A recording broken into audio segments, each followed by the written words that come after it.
Welcome to our daily devotions. Today we're talking about humility. I've been a pastor for a long time. And one thing I know about people is those people who have humility get a lot further in the kingdom than those people without humility. Humility attracts the attention of God.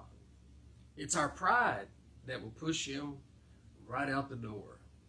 And I love people who come to God in humility because I know they're not far from a breakthrough.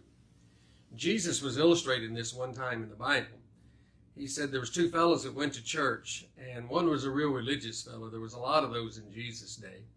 They got caught up in doing a bunch of rules and regulations and making sure they paid their tithes and making sure they didn't do anything wrong whatsoever.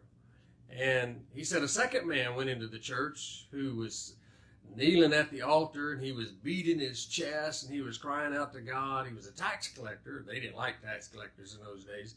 And the tax collector was just crying out to God, forgive me, forgive me, forgive me, while the other guy sat over there just looking down at his nose at the old sinner boy. And Jesus said, who do you think is going to get the attention of God? Is it that religious fella, or is it the guy who's showing humility? I want to encourage you today. Exhibit some humility. Prefer other people better than yourself. Do some acts of kindness and never lose respect for anybody whatsoever.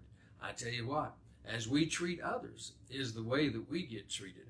And I tell you, if you approach everybody with humility, you will be all the better for it. Thank you for listening today. God bless you.